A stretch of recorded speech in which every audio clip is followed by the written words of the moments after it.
Today in New York, we're talking about shootings, lawsuits, and taxes. Oh my, here's something to chew on. I'm Dean Bark. Welcome to the City Report in New York City. Let's open with the big one. In Union Township, New Jersey, police have arrested 20-year-old Jaheed Fields of Newark, suspected in the April 11th mass shooting at a Chick-fil-A. One person was killed and 6 were injured. Investigators say the victim who died was 23-year-old Malik Shepard of New York City.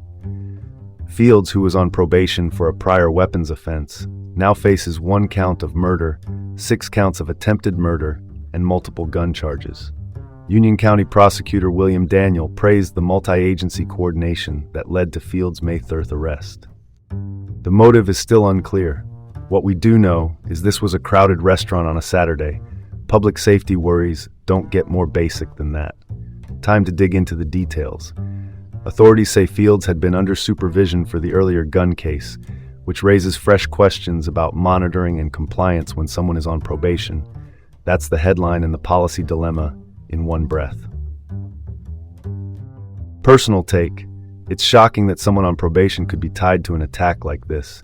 The system needs closer scrutiny, not another press release. Call it like it is. Supervision has to mean something between court dates. Moving on, next up is a lawsuit out of the Bronx about how the city handles mental health crises. In the Bronx, a new lawsuit is challenging how the city handles mental health crises. The plaintiff is Raul de la Cruz, a Bronx resident who, during a schizophrenic episode in March 2023, was shot 7 times by 2 NYPD officers who responded after his father called 311 for help.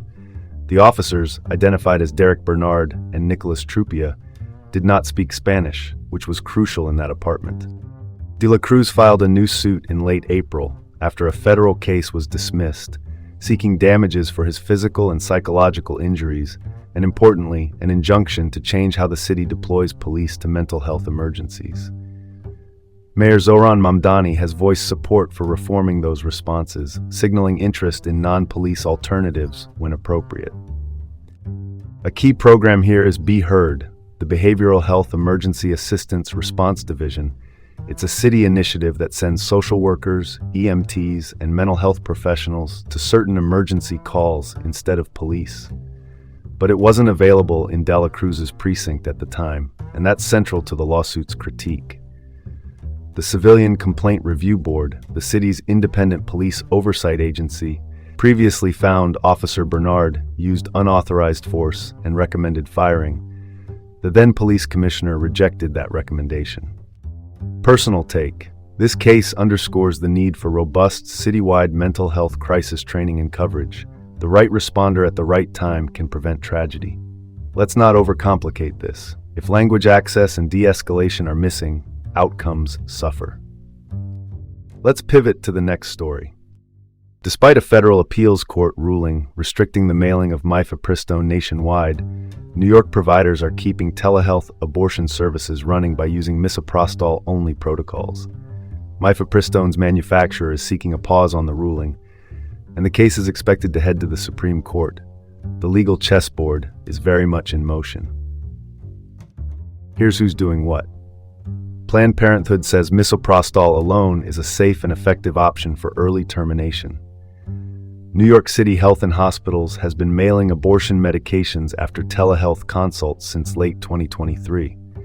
For context, medication abortions accounted for about 65% of clinician-provided abortions nationwide in 2023. Telehealth is now a core part of that access. Personal take. New York's insistence on preserving access shows a clear policy choice on women's health rights, even as national rules shift. Let's cut to the chase. Services remain available here, and providers are adapting within the law. Shifting gears.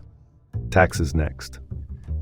Governor Kathy Hochul has pitched a pied-à-terre tax on second homes worth $5 million or more in New York City, aimed at raising roughly $500 million. Now, State Senator Pat Fahey of Albany wants to expand that idea upstate. Her version would tax high-end second homes that average at least $5 million in assessed value over 5 years and are not primary residences. Where would the money go? Half of the revenue would be earmarked for local governments, via the Aid and Incentives for Municipalities Fund, a core state support line for towns and cities. Supporters say this could also cool overheated resort area markets and free up housing.